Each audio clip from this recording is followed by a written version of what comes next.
Let's start with Ron. I want to go back to your point you made about people are coming to you now asking about to compare Gold Card versus EB-5, what might be right for them. And you said often it's EB-5. Why is that? Why is that for most of the time the answer here? So let me go through this at a number of levels. All right, just at the macro level.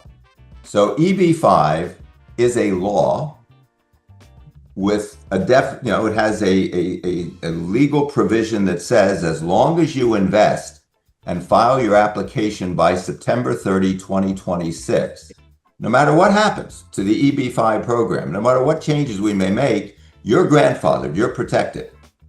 Here you have an executive order that has a very good chance of being successfully challenged in federal court as to whether this can really be done by executive order. Which means if I make an investment in this program and next month a federal court decides that this program is unlawful, what do I have to do? I have to try to get a refund from the US government? I mean, that's, that to me, anybody investing in this program until it clearly passes through, federal court judicial challenges is doing so at great risk. Also, unlike the EB-5 law, which can only be changed by another law, an executive order can be changed by another executive order.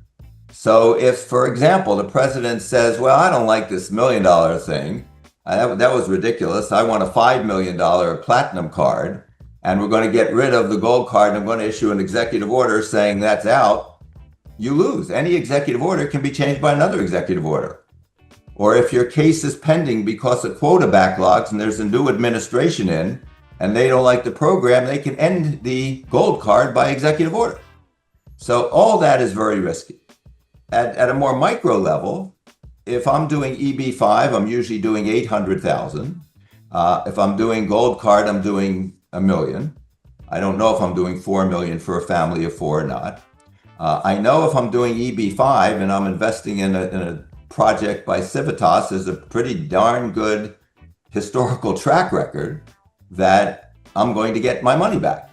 I know my investment's at risk, but I'm certainly hoping if I'm prudent in choosing my regional center, my project, that I have a very good chance of getting my money back. Whereas I know in the gold card, I'm never getting my money back. That doesn't compare favorably. Some people think, well, they're not really, EB-5 requires me to show lawful source and path of funds, and that's a lot of documents. And I kind of got some impression that I won't have to do all that with a gold card.